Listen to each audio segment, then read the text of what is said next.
porque tengo TDA. Entonces, el TDA no se trata con psicólogos, por si acaso. Sí.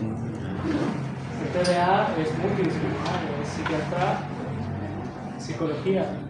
El psicólogo te hace terapia cognitivo-conductual, el psiquiatra ve qué alteración psicopatológica tienes y cómo se puede solucionar. Chale. Así que, pero igual, o sea, en los trastornos depresivos, algo que yo sí me acuerdo es tan amplio los trastornos depresivos que es bien difícil saber cuál tienes. Depresión mayor, depresión menor, depresión persistente, síndrome de burnout. Me he olvidado los otros, ¿eh? Son muchos. Sí, porque entonces, para determinar, porque decir depresión es muy grande. Es como decir, tengo enfermedad respiratoria. Es lo mismo. Así que no, tiene que diagnosticar un profesional, y el único profesional capacitado para hacer eso es el psiquiatra, por si acaso. Y es mejor tratarse, porque es bien peligroso. Y hay varios de mis colegas que tienen burnout, la mayoría, y se nota. Cuando hacemos reuniones de dogs aquí en la universidad, se nota que tienen burnout.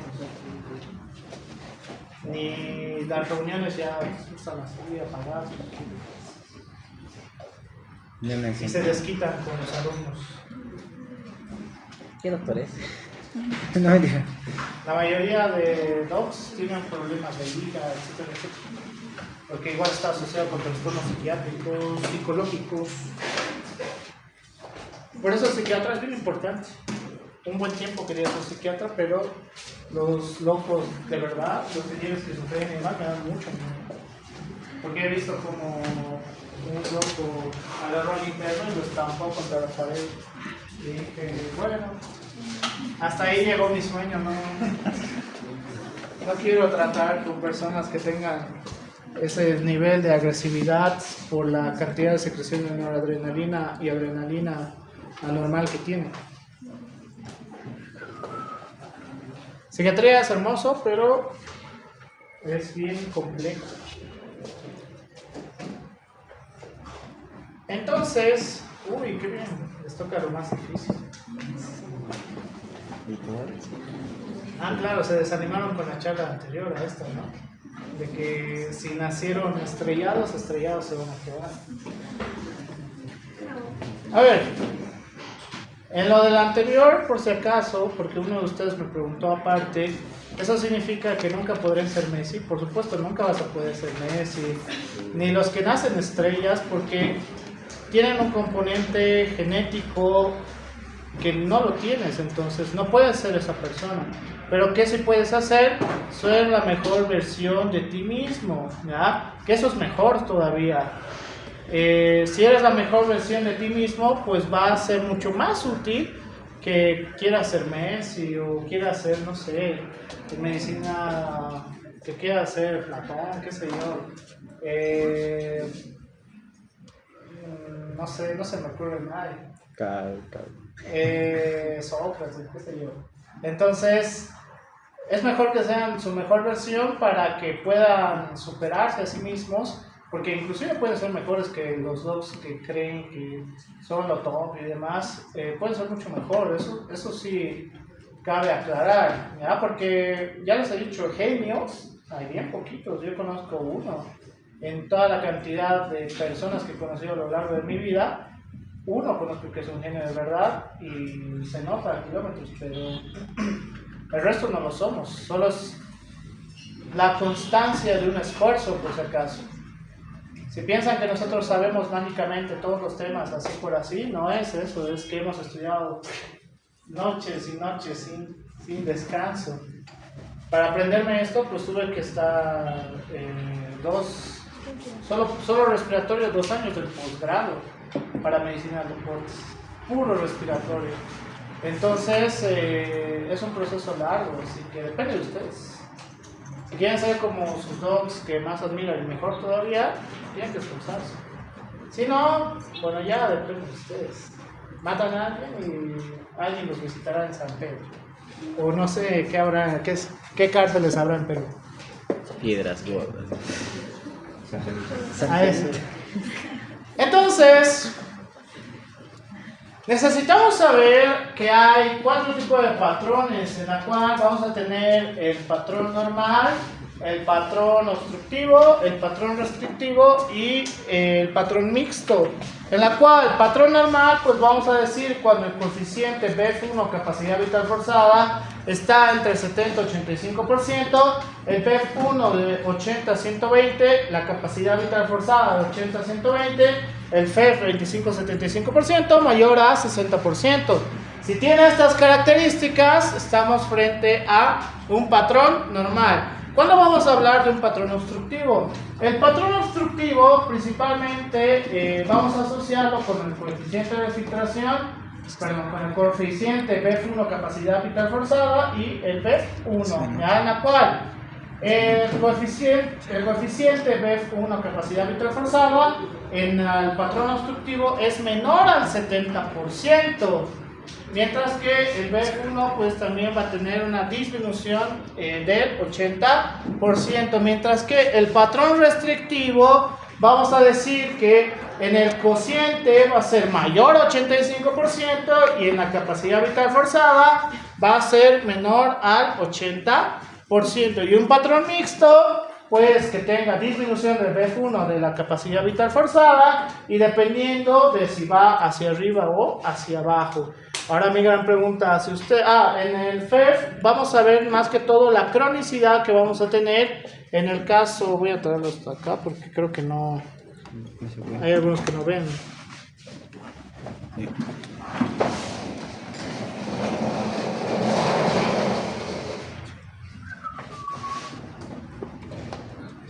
Ahí.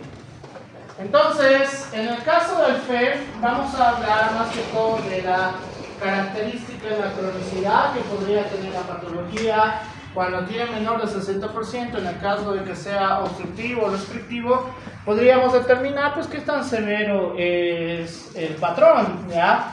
Entonces, si bien tenemos un montón más de datos cuando vamos a hablar de espirómetros, principalmente aquellos espirómetros que tienen mayores volúmenes, estos 4 van a ser los más esenciales a nivel mundial para poder entender los patrones obstructivos, patrones restrictivos, patrones mixtos y patrones normales a través de la espirometría, ¿ya?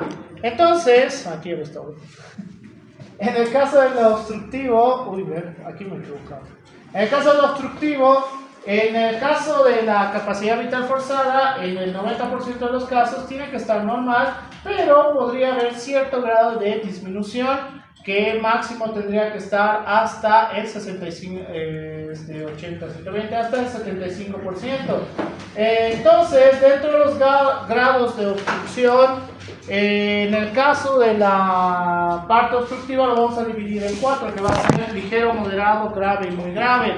En el patrón obstructivo ligero, pues principalmente asociado con el BF1, vamos a decir que una disminución menor al 80% hasta el 70%, podemos decir que es leve, del BF1 menor del 65% hasta el 50% moderado, el BF1 menor al 50% y al 30% grave y menor al 30% pues muy grave. Y en el restrictivo pues la capacidad vital forzada es el que principalmente va a verse afectado.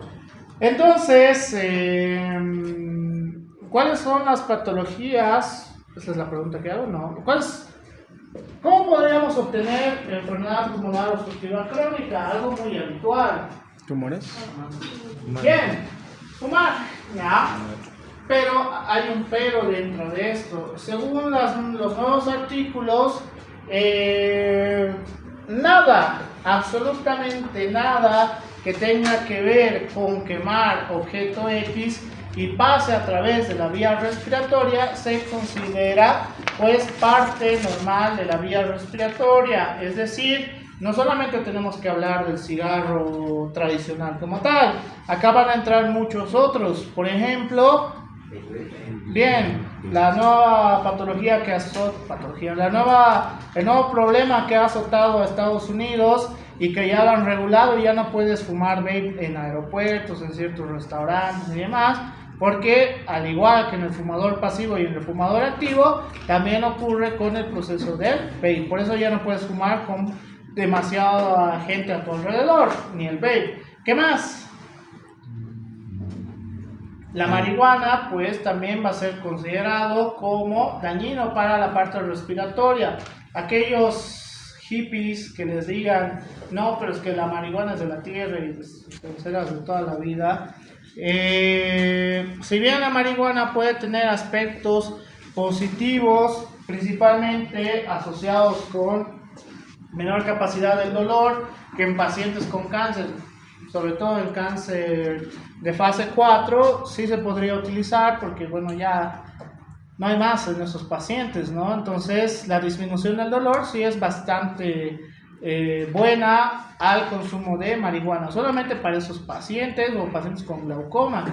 El problema es que el mismo proceso de quemar hace que tengamos un proceso inflamatorio en las vías respiratorias. ¿Qué más? Ahí me faltan dos. El smog. Smog. Contaminación. Contaminación. La contaminación también es un problema. Es que el smog es otro concepto. Pero la contaminación es muy importante. ¿Por qué? Porque por lo menos en ciudades de Latinoamérica hay muy pocas ciudades que se consideren con alto contenido de contaminación, ¿ya? Una de las ciudades principales a nivel Latinoamérica es Caracas, Venezuela. Una de las ciudades con mayor contaminación como tal. Es muy preocupante. ¿Por qué? Porque hay varias ciudades que están compitiendo para incrementar sus niveles de contaminación, ¿ya? Ahí ya está entrando Buenos Aires, Lima, incluso La Paz. Están empezando, Santa Cruz antes que La Paz, están empezando a incrementar sus niveles de contaminación en las ciudades. Y en algún punto puede ocurrir lo que ha ocurrido en Asia, que hay ciudades que no puedes estar sin barbijo porque la ciudad está tan contaminada que puede darte enfermedades respiratorias entre más tiempo estés expuesto, ¿ya? Por eso en la mayoría de estas ciudades asiáticas, las casas tienen un filtro especial para que el aire ambiente sea un poquito menos dañino.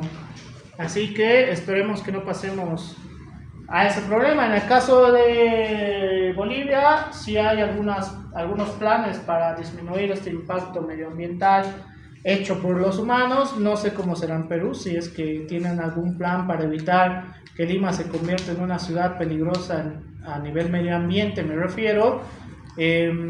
Argentina están tratando, pero con el nuevo presidente sé que lo han frenado.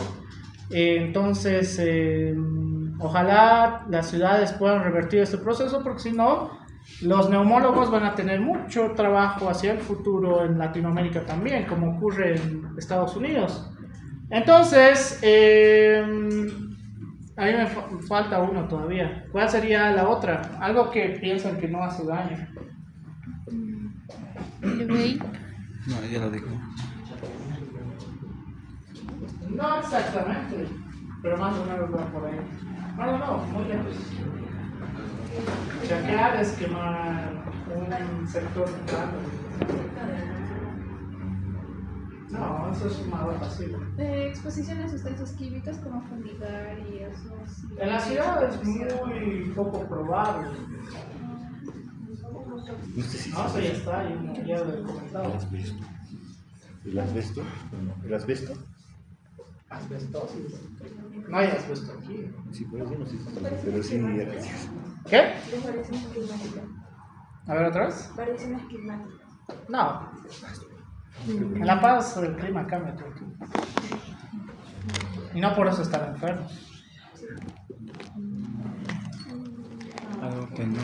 El incienso sí puede considerarse una parte de daño al sistema respiratorio, es decir, si tú lo haces frecuentemente, no es muy diferente a que estés consumiendo tabaco, a que estés haciendo otras cosas. ¿Por qué? Porque de todas maneras estás quemando un objeto en la cual va a entrar a la vía respiratoria, ¿ya?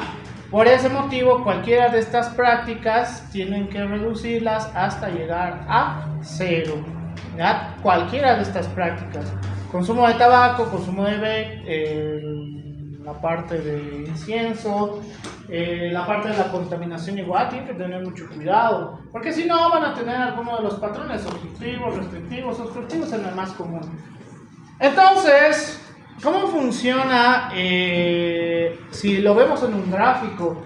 En la parte de los patrones, el patrón normal, habíamos visto que los volúmenes residuales, la capacidad pulmonar ya está determinada, el volumen de reserva inspiratoria, etcétera, etcétera. Esto es lo normal que se ve en un patrón normal, ¿ya? La cantidad de volumen residual en ml, que era aproximadamente...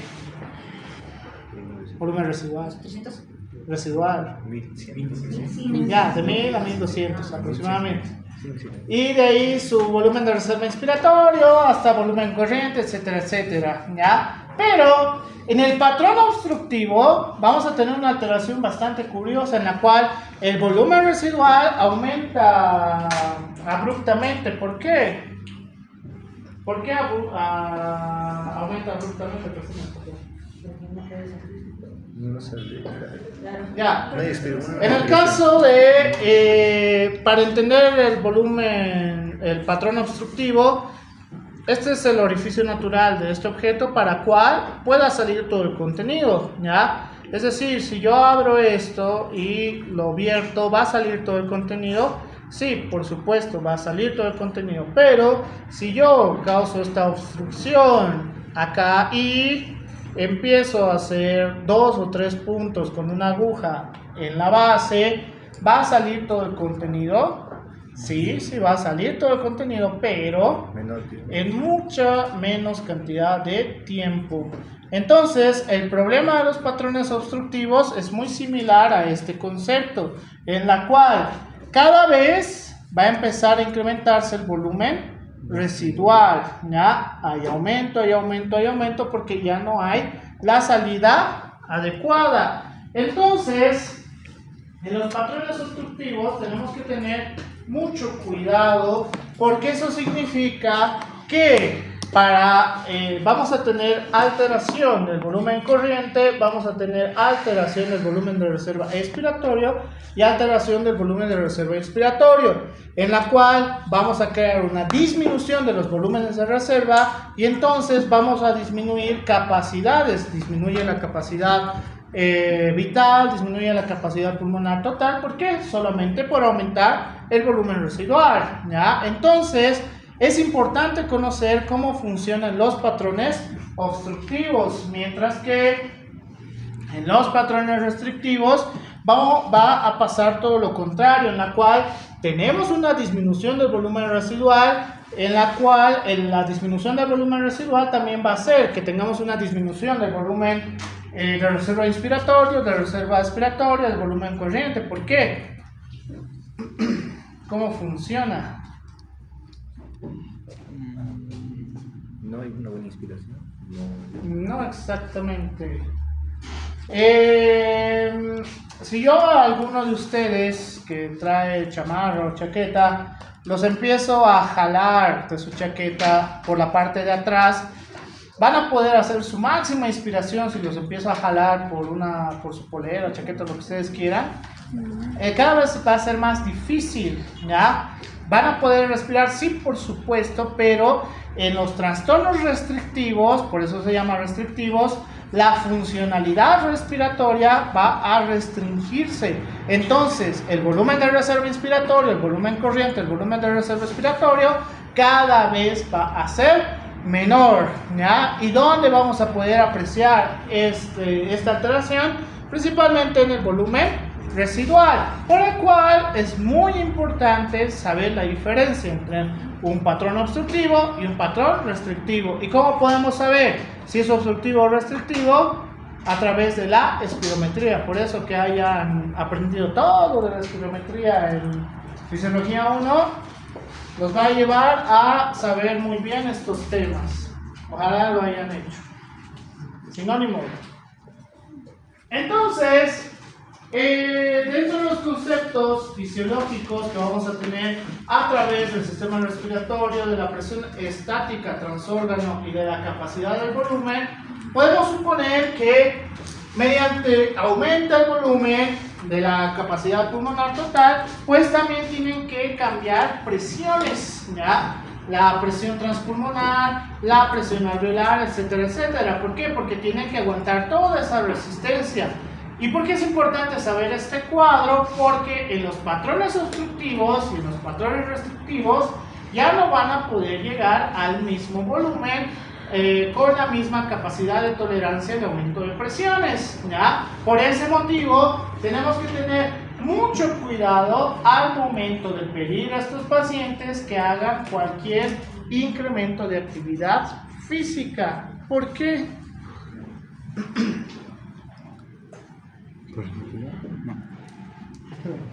Porque significa que si yo tengo un aumento del volumen pulmonar, voy a tener un aumento de la presión alveolar, un aumento de la presión pleural, que la sumatoria de estos dos, la división entre estos dos, vamos a tener la presión transpulmonar, ¿ya? ¿Cuál es el problema en estos pacientes? Como haya un aumento del volumen residual o una disminución del volumen residual, esto significa que estos pacientes ya no tienen una gran capacidad de volumen, ya no hay una gran capacidad de volumen. Por este motivo tienen alteraciones de la presión transpulmonar en la cual los alveolos no puedan llegar a su máxima capacidad.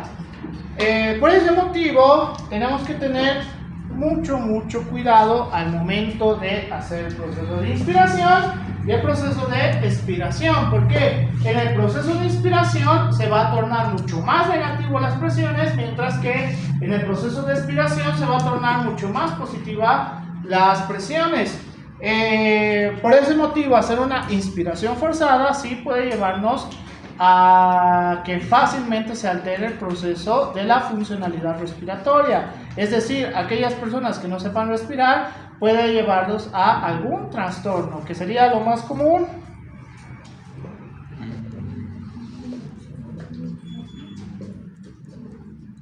¿Qué sería lo más común?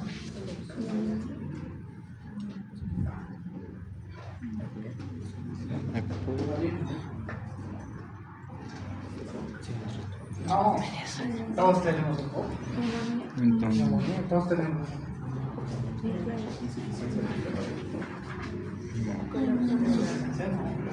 Colapso, cuando hay una mala respiración vas a afectar uno de los músculos principales de la respiración, en la cual de este lado del Mississippi le dicen flato, si no me equivoco, que es cuando sientes una presión a nivel de la hipocondrio derecho, que no sé por qué lo asocian con el hígado, que nada tiene que ver por si acaso el hígado con la función pleural. ¿Qué ocurre en el famoso flato? Hay una contracción del diafragma, en la cual la contracción del diafragma, no me acuerdo si lo tengo aquí. No lo tengo, eso es para física. La contracción del diafragma, este sí está asociado con la incapacidad de poder hacer una relajación, ¿ya? Y como no hay una relajación del diafragma, es como si estuvieras en inspiración constante y esto va a hacer como que sientas que no puedes respirar, ¿ya? Sientes que no puedes respirar debido a múltiples causas. Una de las más comunes, y como decía uno de mis docs, es porque no sabes respirar. ¿Cuándo te da flato? Cuando hay una actividad física. Ya puede ser esfuerzo físico, ¿qué? Actividad física intensa. Actividad física intensa. ¿Cuándo igual te da flato? O no sé cómo le llaman en Perú. ¿Le llaman flato igual o no sé? Comida picante. Eso es por otro concepto que ahora les voy a explicar.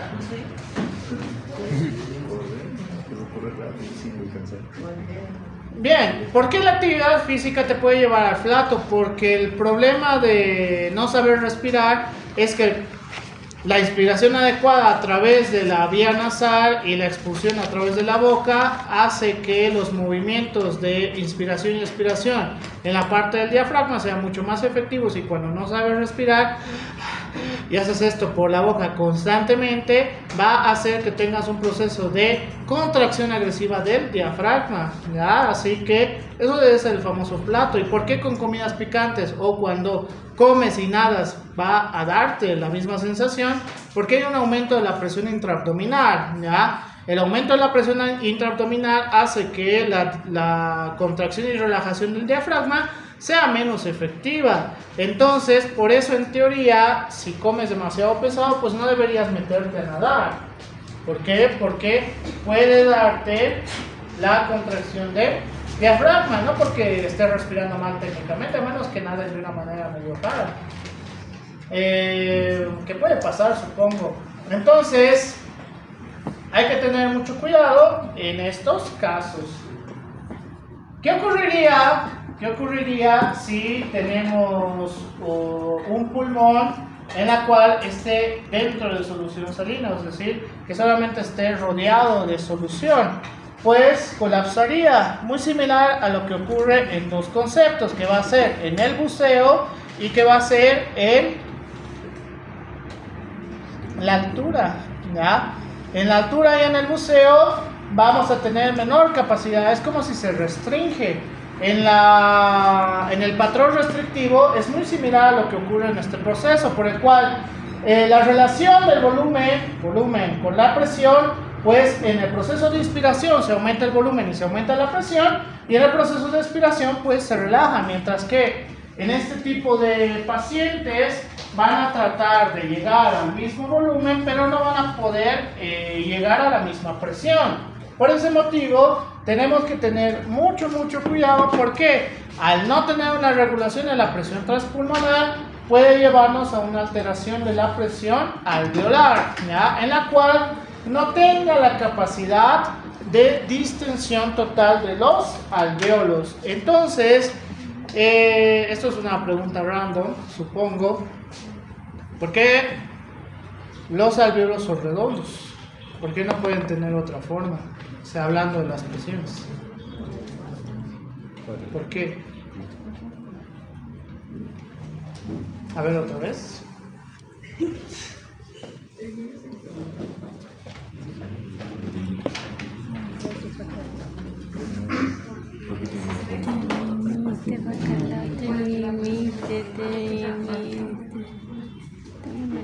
Estás usando más analógico. Cubren más superficie, tal vez.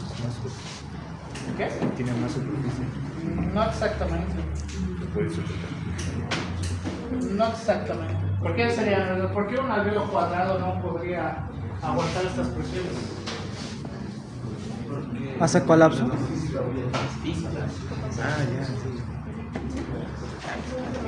Como sucede en los aviones presurizados, todos los aviones que son presurizados pues tienen una forma redonda, por si acaso.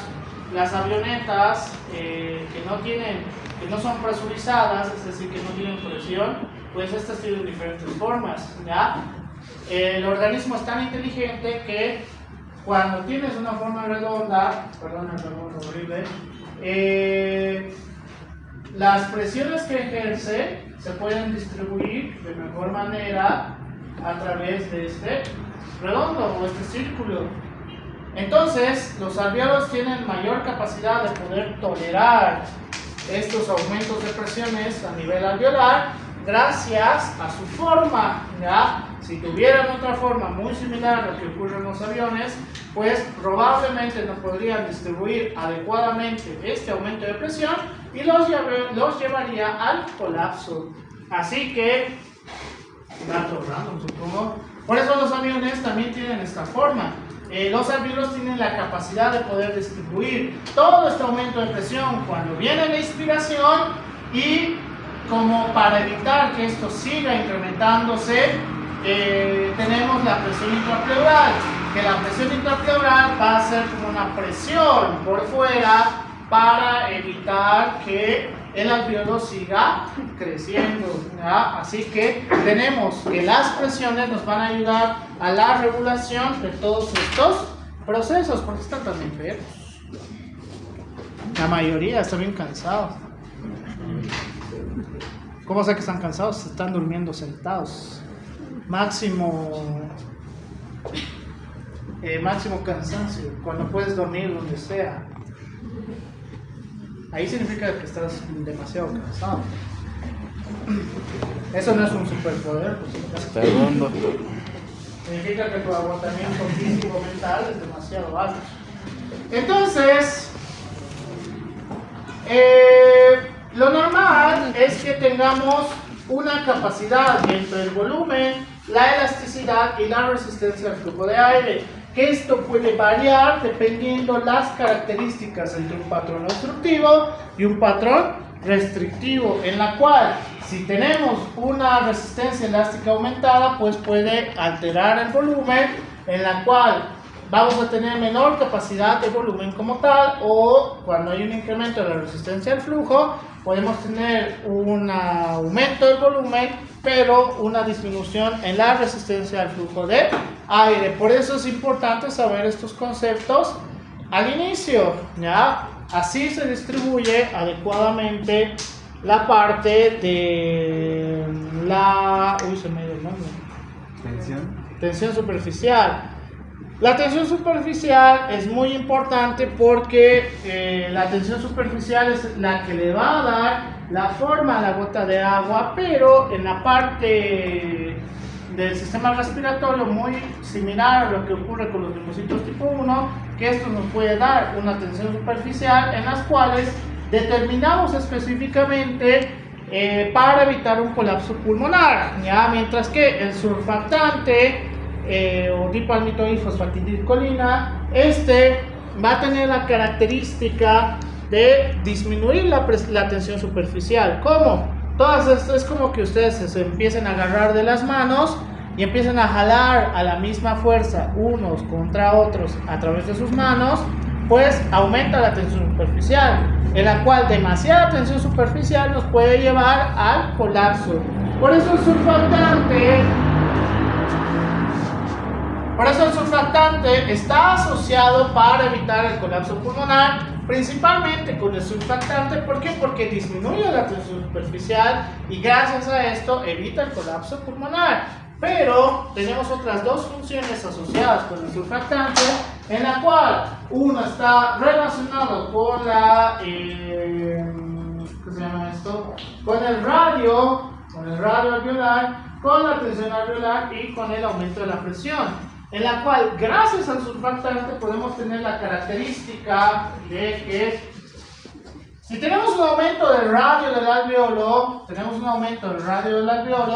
esto nos puede llevar al colapso alveolar, pero gracias al surfactante todo este aumento de presión que tenemos de un lado puede empezar a pasar al alveolo adyacente. ¿Ya? ¿Para qué? Para que acá empecemos a tener un aumento de presión y un aumento del radio, y en va a ir disminuyendo poco a poco. ¿Ya? Por ese motivo es una de las funciones asociadas con el surfactante, mientras que asociado con la capacidad de disminución de la tensión superficial o aumento de la tensión superficial, si tenemos, esta es la característica de un alveolo en su capacidad pasiva, si tenemos un aumento de la cantidad de surfactante, esto nos llevaría a que tenemos una disminución de la tensión superficial, por el cual la disminución de la tensión superficial puede llevarnos también al colapso alveolar. ¿Por qué? Porque como si fuera un globo, si se le sale todo el aire, pues no va a poder volver a su forma de una manera mucho más adecuada. Y puede pasar también por el otro lado, en la cual hay una disminución del surfactante y hay más moléculas de agua para crear tensión superficial. Esto va a llevarnos a que también colapse. Por eso el surfactante es muy importante. En algunos puntos vamos a tener mayor cantidad de formación y secreción de surfactante, y en otros disminución de la cantidad de secreción de surfactante para aumentar o disminuir la tensión superficial. ¿Ya? Entonces, bueno, Entonces, que a mí me falta una. Tenemos que entender cómo funciona en el caso de la parte normal asociado con el volumen pulmonar y las presiones transpulmonares. Aumento de volumen nos va a llevar al aumento de presión, mientras que en las patologías obstructivas vamos a ver que para comparar el mismo volumen va a tener mayor cantidad de volumen y una presión similar, ¿ya? Pero que este volumen, estos puntos, van a significar intercambio hematogaseoso, que a pesar del aumento del volumen que tiene, no tiene tanta cantidad de inicio de intercambio hematogaseoso hasta llegar a su punto final. ¿Cómo ocurre en este proceso normal versus una enfermedad pulmonar obstructiva crónica o un patrón obstructivo? Y en el caso de patrones restrictivos, acá vamos a ver que es insuficiente el volumen y a pesar de la insuficiencia del volumen, vamos a tener un aumento de la presión transpulmonar, ¿ya? Y esto es peligroso porque significa que no vamos a tener intercambio hematogaseoso efectivo. Por este motivo, tenemos que hablar de los cambios que vamos a tener a partir de patrones obstructivos, de patrones restrictivos, frente a patrones normales. Entonces,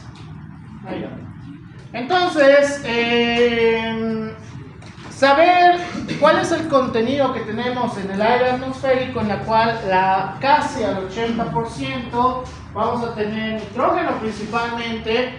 En segundo lugar vamos a tener oxígeno. En tercer lugar vamos a tener CO2 más agua, ¿ya? Y el resto, que representa muy poco porcentaje, otro tipo de gases. Por el cual, eso significa que el aire atmosférico de todas maneras no tiene gran cantidad de oxigenación, o de oxígeno, perdón. Eso significa que alteraciones del aire atmosférico también nos puede llevar a alteraciones en la capacidad de captación de oxígeno o alteraciones de la presión parcial de oxígeno, ¿ya? Por el cual, ¿cómo podríamos alterar la presión parcial de oxígeno? En el aire atmosférico, ¿cómo podríamos alterar la presión parcial de oxígeno?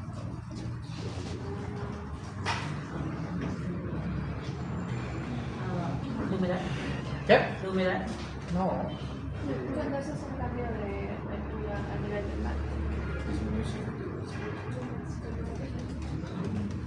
¿Cuándo habría más o menos cantidad de oxígeno?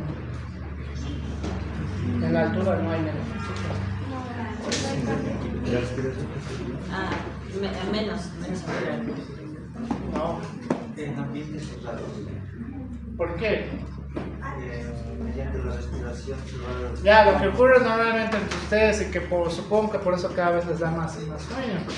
Entre mayor concentración de CO2 tengas, menor cantidad de oxigenación tienes en el ambiente, ¿ya? Y en ustedes se ha visto comprobado, a la menor cantidad de disminución de presión parcial de oxígeno, menor capacidad de intercambio hematogaseoso, menor capacidad de oxigenación a nivel de los tejidos, principalmente el sistema nervioso central, te crea una disminución de la sinapsis en las cuales estás con letargo, luego con sueño, etcétera, etcétera. Y hay varios de ustedes, no sé por qué, están luchando contra sus sueños. La mayoría de ustedes. Supongo que es solo yo. o porque se salieron de fiesta o porque han estudiado toda la noche. ¿Alguna de las dos es el causante o porque tu pareja te ha peleado toda la noche?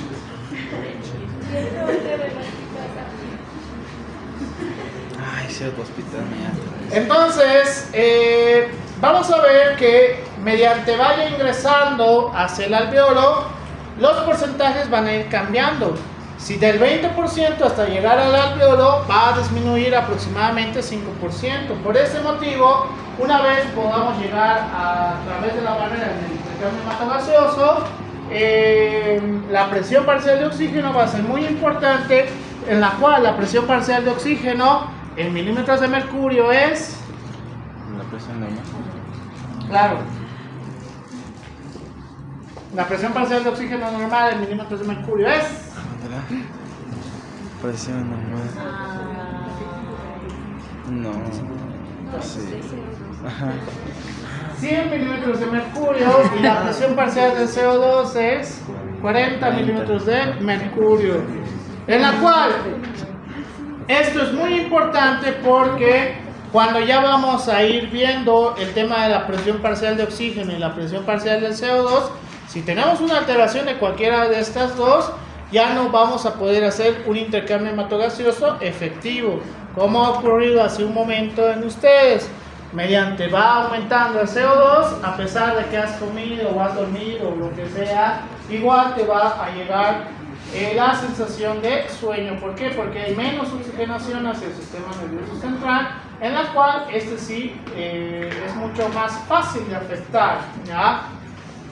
Por ese motivo, pues, tener ventilados los ambientes es una de las maneras más fáciles de crear un estímulo a través de la oxigenación. Yo pensé que con la ventana de allá bastaba, pero bueno. Entonces, en la hemoglobina, en la capacidad de captación de oxígeno, vamos a tener 4 puntos, en la cual va a estar alfa 1, alfa 2, beta 1 y beta 2. Pero ¿qué van a representar estos 4 procesos en la capacidad de captación de oxígeno?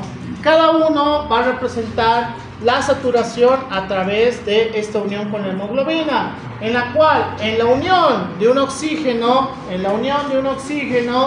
con la hemoglobina y su unión posterior con el hierro, para que a partir de este proceso tengamos la afinidad creciente para el oxígeno, representa 25% de saturación, 50% de saturación, 75% de saturación y 100% de saturación de oxígeno a través de solamente esta molécula, ¿ya?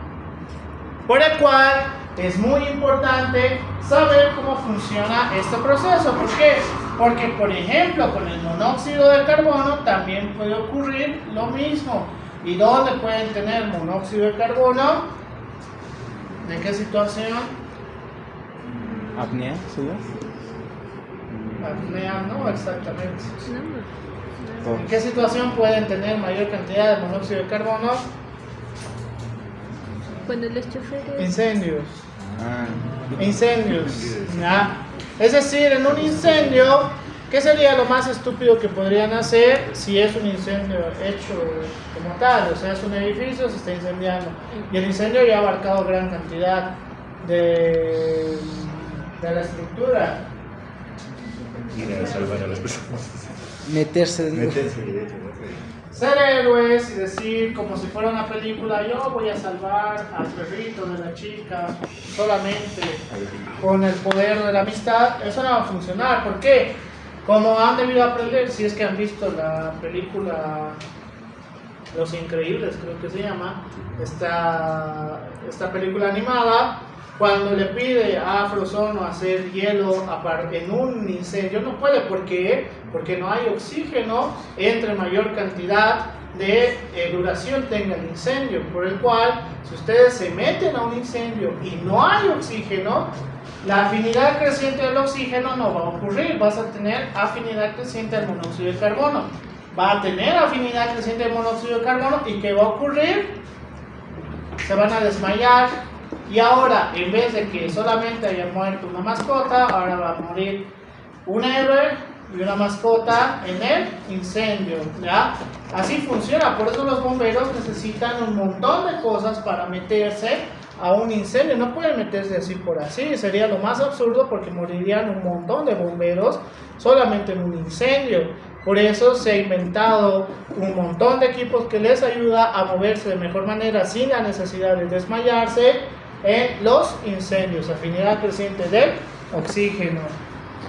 Por el cual es muy importante la parte de la característica de la hemoglobina, y en el caso de las mujeres, por eso hay cierta signo-sintomatología más frecuente en mujeres, dicho cambiando las palabras, más frecuente en las mujeres, que ante procesos de anemia puede tener alteraciones del sistema nervioso central en las cuales sufren letargo, sensaciones constantes de sueño, irritabilidad. ¿Por qué? Porque hay menor capacidad de captación de oxígeno que afectan al sistema nervioso central, ¿ya? Por eso la anemia ferropénica que suelen sufrir las mujeres por varias razones en la etapa esta que es el ciclo menstrual, entonces también tienen que tratarlos. ¿Por qué? Porque si no pueden concentrarse para estudiar, duermen constantemente, están con irritabilidad, les crea letargo, un montón de cosas, y tienen anemia ferropénica, pues puede ser evidentemente por la anemia ferropénica. Por eso esto también hay que tratarlo. ¿Por qué? Porque la literatura del libro de Hammer, si no me equivoco es nos dice que bajos niveles de hemoglobina pues podría estar asociado con niveles no adecuados de afinidad de captación de oxígeno. ¿Por qué? Porque la saturación disminuiría más y más, hablando a nivel de diferentes tejidos, no como vía respiratoria en este caso, sino en la afinidad del oxígeno. Entonces, dentro de las funciones de la vía aérea, lo que les comentaba hace un momento, por aquí, no. Dentro de las funciones de la vía aérea tenemos unas turbinas, así le decía el loguito, no sé si será el término correcto, pero estas turbinas nos van a ayudar a que el oxígeno ambiente, no el oxígeno, el aire ambiente, si está muy caliente o está muy frío, podamos adaptarlo a través de los cornetes, en las cuales estos tienen la capacidad de regular la temperatura del aire ambiente, en la cual, a pesar de que sea muy caliente o muy frío, pues entre en la temperatura adecuada hacia el sistema respiratorio y tengamos el intercambio hematogaseoso, que es lo peor que podríamos hacer si hay un clima demasiado frío o demasiado caliente. Respirar por la boca. ¿Por qué? Porque aquí en la boca no tenemos cornetes. Entonces, por eso incluso hay personas que no saben respirar. Y como yo estoy seguro de este concepto, porque cuando voy subiendo las gradas, porque todo el tiempo voy subiendo las gradas, en el segundo o tercer piso hay un montón de estudiantes que están tratando de respirar porque están muy cansados. Y la respiración que ellos tienen es a través de la vía oral. Porque mis clases son en el quinto piso. Entonces, eso significa que tampoco tienen una función de la vía respiratoria adecuado a partir de que no les han enseñado a respirar. ¿En dónde les han enseñado a respirar a todos ustedes? ¿Qué?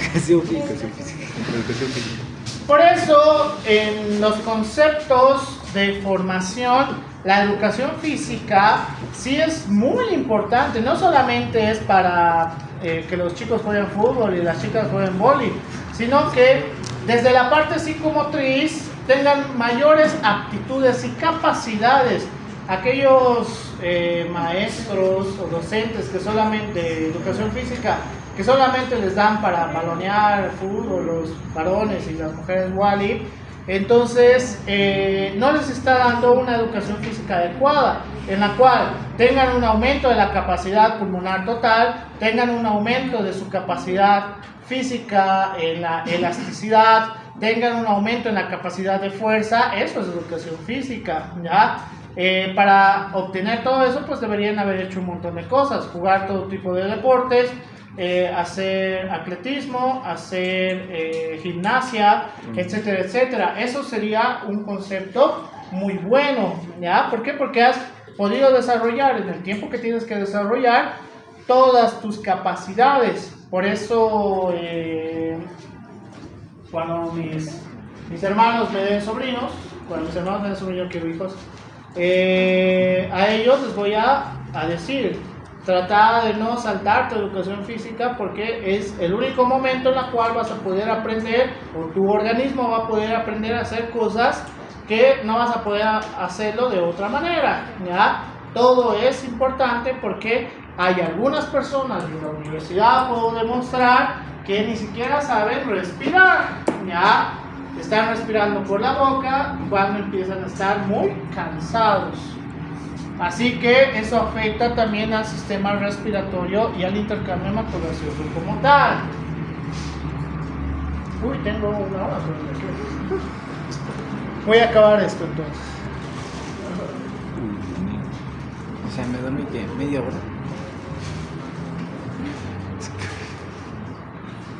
Señor Lucio. Ahí. Acabo todo. Sí, respire. Estoy bien. No se va a dormir. Entonces, el FiO2 o la fracción inspirada de oxígeno va a ser uno de los conceptos más importantes que tenemos que tener en cuenta porque el FiO2 del oxígeno en el aire atmosférico aproximadamente es del 21 a 30%, ¿ya? Por el cual, más adelante les voy a decir eso. Mientras que a través de dispositivos de oxigenación por cánulas nasales, mascarillas sin reservorio, mascarillas con reservorio, colocación o intubación, etcétera, etcétera, cada vez va aumentando el FiO2, dependiendo a cuánto flujo estemos en cada objeto. Por el cual, el FiO2 de los diferentes objetos varía, en la cual las cánulas de oxígeno o bigoteras, estas tienen la capacidad de aguantar hasta 5 litros minutos, en las cuales el porcentaje de oxígeno o el FiO2 va a ser hasta un 40%, mientras que las mascarillas de oxígeno sin reservorio puedes colocarlos de 7 a 8 litros minuto y tiene una capacidad de 55 a 60% de FiO2. Y las mascarillas con reservorio, que puedes llevarlo hasta los 12 litros minuto, tienen una capacidad del 80%. ¿Cuál es el que más cerca del 100% de capacidad de FiO2 podemos tener? Es la intubación endotraqueal, ¿ya?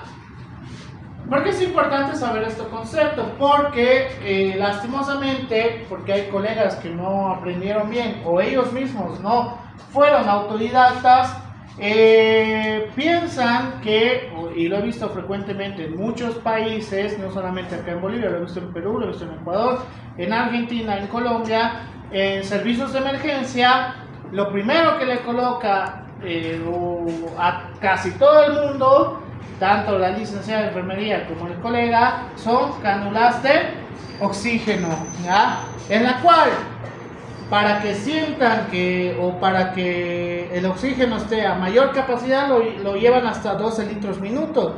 Si yo la cánula de oxígeno lo llevo a 12 litros minuto, ¿voy a tener mayor FiO2?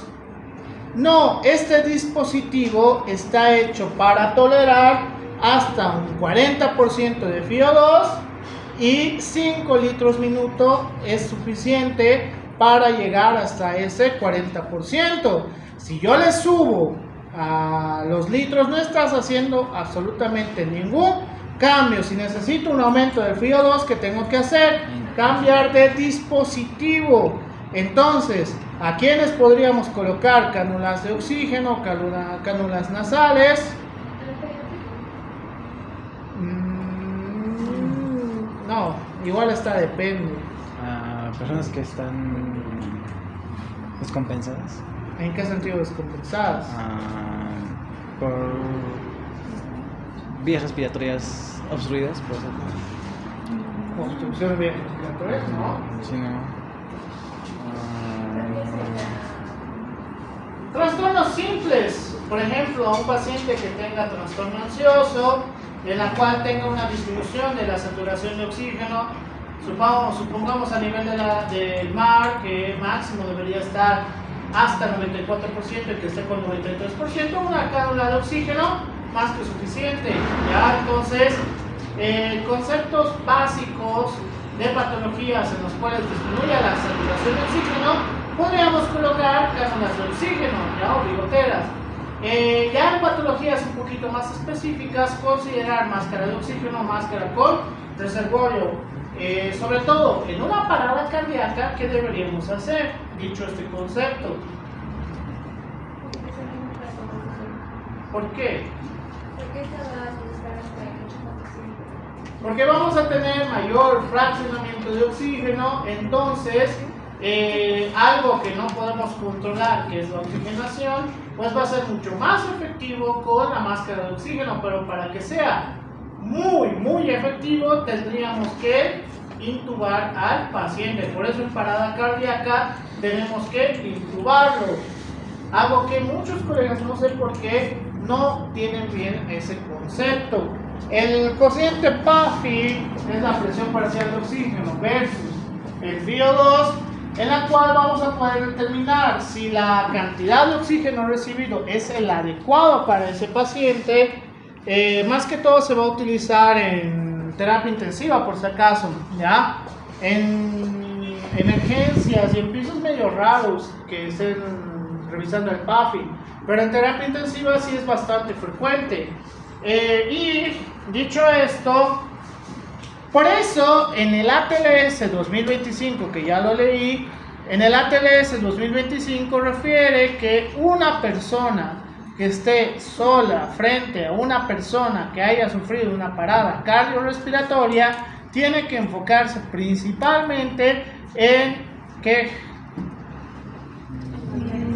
Vías aéreas, ¿sí? tiene que enfocarse principalmente en las compresiones torácicas. ¿Por qué? Porque el problema de darle oxígeno a través del beso de la vida, pues no va a cambiar el FiO2. De todas maneras va a estar entre el 21 a 30%, en algunos de ustedes 21%, en otros hasta 30%. Así que, ¿y cuál es el gran problema? Pues si ustedes están utilizando la oxigenación para ayudar, su oxigenación para ayudar a ese paciente, también es bastante limitado. Si no tienen una buena capacidad respiratoria, se van a agotar y se van a desmayar frente al paciente que está con parada cardíaca, ¿ya? Por ese motivo en el ATLS se refiere que si tú estás solo, tienes que enfocarte principalmente en las compresiones torácicas hasta que alguien pueda ayudarte, ¿ya? Y ahí recién empezar con la reanimación respiratoria también, es decir, reanimación cardiorrespiratoria, cardiopulmonar. ¿Por qué? Por el FiO2. Ese es uno de los problemas. Ahora, esto es una pregunta random igual.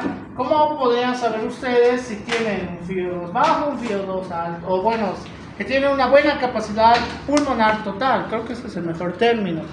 Una buena capacidad pulmonar total. Expansión de tórax. La piel. Es un concepto bien rústico que me han enseñado docs de medicina interna. Lo pueden hacer, hay dos conceptos en realidad. Uno, a través de apagar una vela, entre mayor capacidad de distancia tengas, solamente soplando, pues significa que tu capacidad pulmonar total es mucho más alto, ¿ya? O la próxima vez que vayan a una parrillada, y a veces les piden, ¿no?, soplar el carbón para que no se apague. Cuando tú en el carbón, en toda la masa del carbón que veas, si tú soplas al medio y solamente al medio brilla, significa que tu capacidad pulmonar total pues es bastante limitado. Mientras que cuando tú soplas y empieza a iluminarse a los alrededores más, entonces tu capacidad pulmonar total es mucho mayor, ¿ya? A diferencia de los demás. ¿Por qué? En los que solamente brilla al medio, significa que en una reanimación cardiopulmonar, si ellos están en la parte pulmonar, solamente a través de una reanimación básica, pues también tienen la probabilidad de empezar a sentir alteraciones del sistema nervioso central y se desmayen. ¿Por qué? Porque no tienen buena capacidad pulmonar, ¿ya? Qué buena pregunta. ¿Cómo podríamos mejorar o empeorar la capacidad pulmonar? ¿En qué contexto? En reanimación. Exacto, ¿en qué contexto? Ustedes, ¿cómo podrían mejorar su capacidad pulmonar o empeorarlo? Fumando sería empeorar. Ya, para empeorarlo, cualquiera de las anteriores que les he dicho, ves, fumar marihuana, fumar tabaco, uso constante de incienso, la contaminación medioambiental constante, etcétera, etcétera, pues puede llevarte a una disminución de la capacidad pulmonar total como tal. ¿Cómo puedes mejorarlo? Solamente a través de ejercicio aeróbico, ¿ya? Solamente ejercicio aeróbico. El gimnasio ahí no tiene ninguna relación efectiva, por si acaso. Tiene una pequeña relación, pero no una relación efectiva como el ejercicio aeróbico. Entonces, el ejercicio aeróbico va a ser muy bueno que lo puedan realizar cada cierto tiempo para mejorar estas características. Entonces, vamos a tener las zonas respiratorias de West, en la cual vamos a dividirlo en 3 zonas respiratorias, ¿ya? Que estas van a estar asociadas con los aumentos de presiones como tal, en la cual en las zonas respiratorias de West vamos a tener que en la zona respiratoria 1 vamos a tener una presión alveolar mayor a la presión arterial y mayor a la presión venosa, en la cual pues no tengamos un aumento de la vasodilatación a nivel de los capilares, mientras que en la zona 2 vamos a tener un aumento de la presión arterial mayor a la presión alveolar, pero no va a ser mayor a la presión venosa, en la cual ahora sí hay un aumento de la presión a nivel de los capilares, por el cual el flujo es mucho más efectivo en esta zona. Y el intercambio hematogaseoso también va a ser mucho más efectivo en esta zona. En la zona 3 vamos a tener que la presión arterial es mayor a la presión venosa y mayor a la presión alveolar. Entonces, por eso, en las zonas respiratorias de West se ve de esta manera. Porque las presiones van a ser muy diferentes en todas las zonas respiratorias, en la cual la zona respiratoria 2 de West pues va a ser una de las más efectivas, hablando del intercambio hematogaseoso. Entonces, en otro concepto, las zonas respiratorias de West van a ser muy importantes para el intercambio hematogaseoso, en la cual hay una literatura que todavía no ha sido aprobada, pero que varios colegas ya medio lo están usando para sus conceptos de fisiología respiratoria, en la cual la zona respiratoria de West tiene una nueva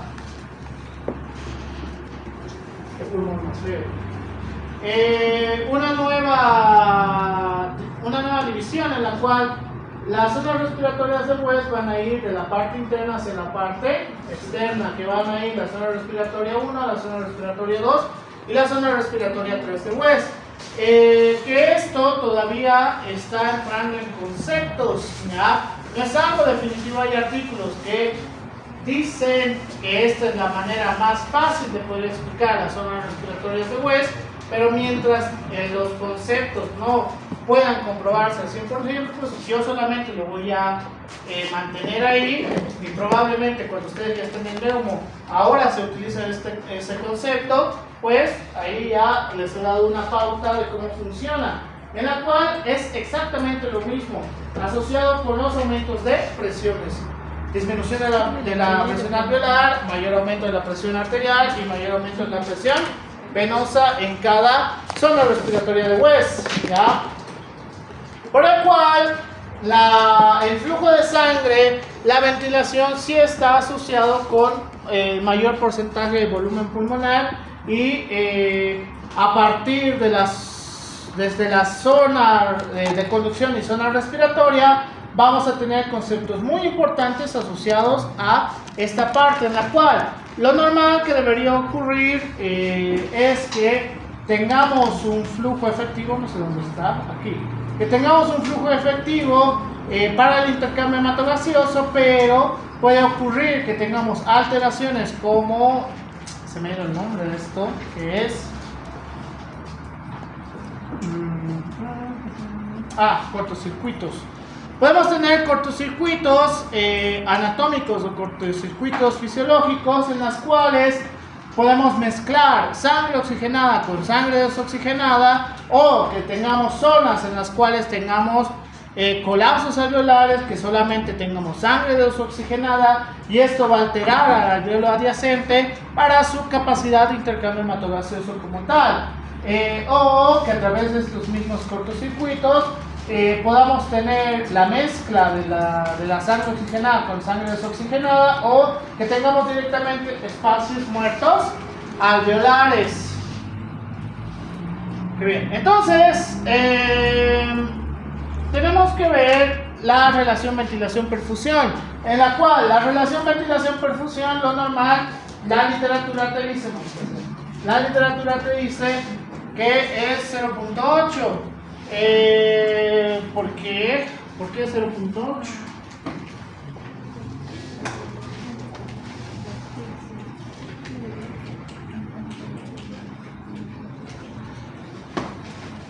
¿Por qué 0.8?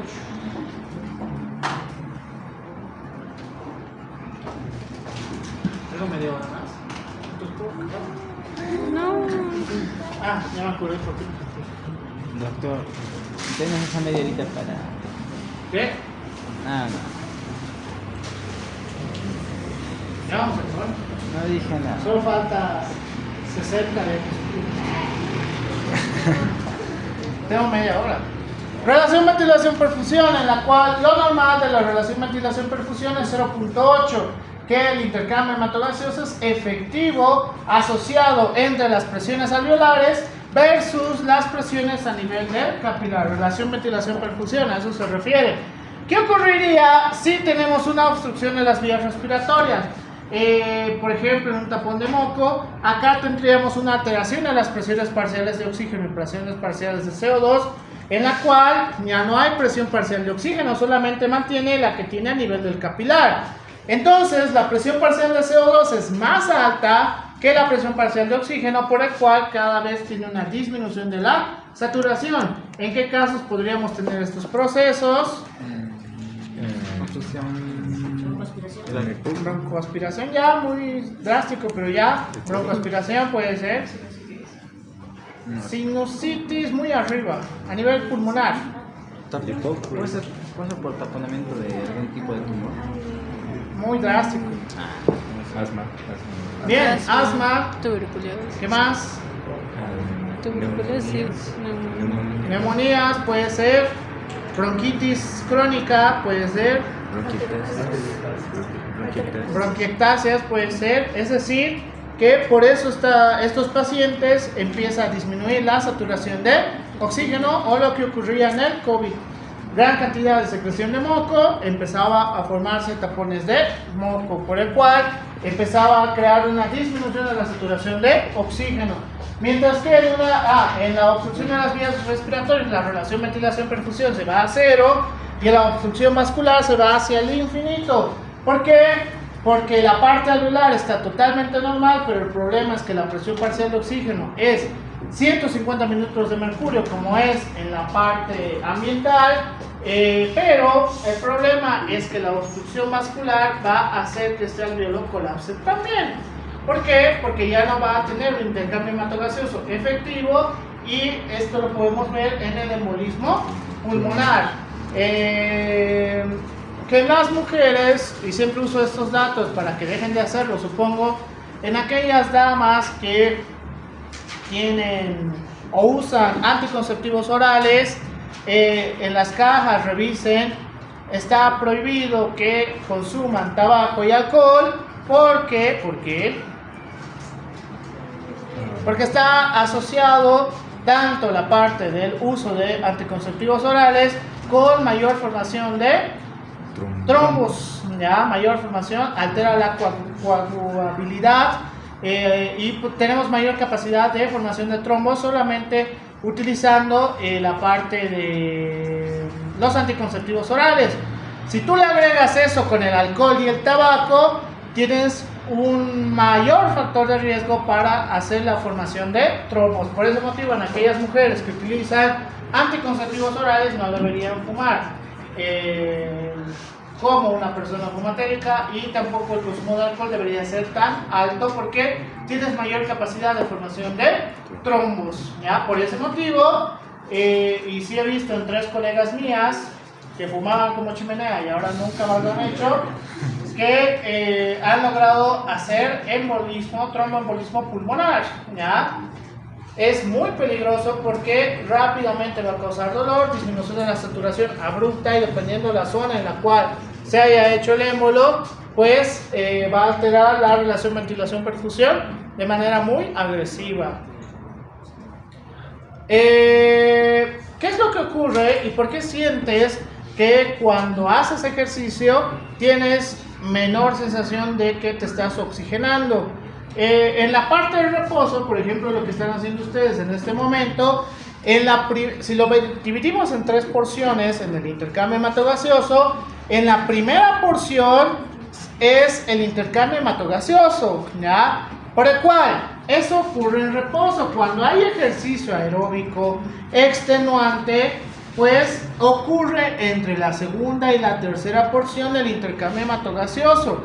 Por eso cuando estás frente a ejercicio aeróbico extenuante, sientes que no puedes respirar, porque hay aumento del flujo y este aumento del flujo hace que el intercambio hematogaseoso sea en la segunda y en la tercera porción. Por este motivo, y los puteo mucho a los coaches de gimnasio cuando hacen eso, aquella persona que es su primera semana que una persona está haciendo algún tipo de actividad física y lo primero que se te ocurre es matonearla a esa persona, no vas a hacer ejercicio hasta que ya no puedas más.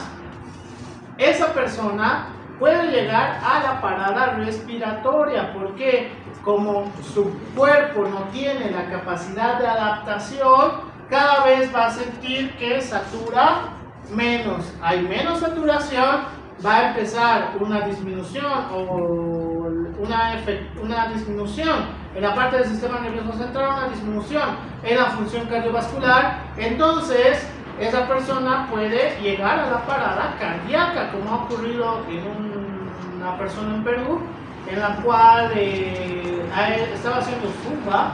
Me sorprende que con zumba igual haya fallecido, pero era una persona que era la primera semana de actividad física en 40 años que ha realizado, y lo que se les ha ocurrido al profe de gimnasio, pues hacerla matonear con el ejercicio, ya hasta que ha sudado, ya no tenía la sensación de respirar y le ha dado una parada cardíaca.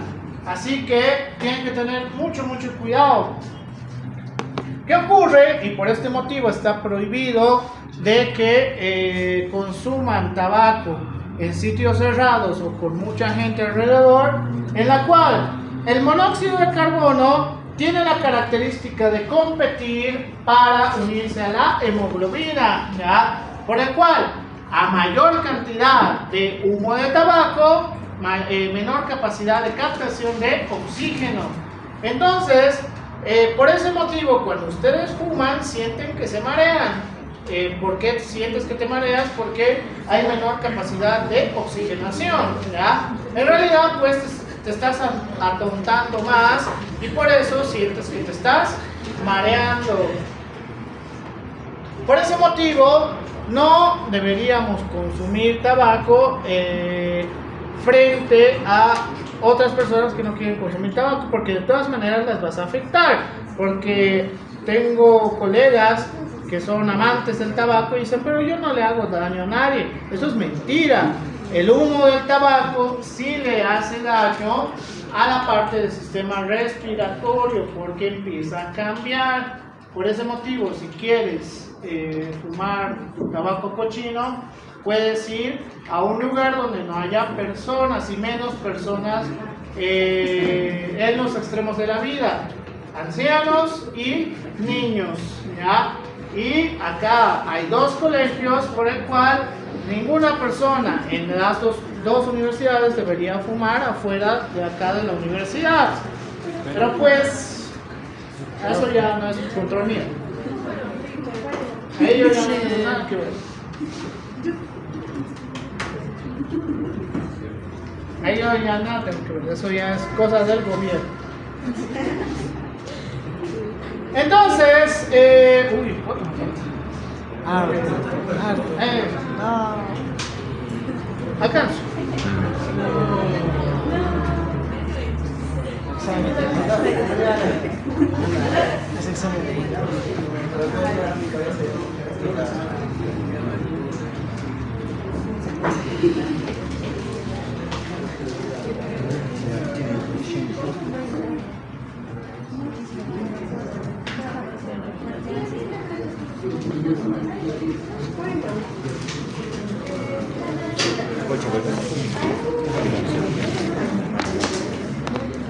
Ya no quiero nada, me rindo. Tenemos examen. Tenemos también examen después. Por eso es culpa de ustedes. ¿Por qué, doctor, nuestra culpa? Por escoger medicina. Ah. Podrían haber escogido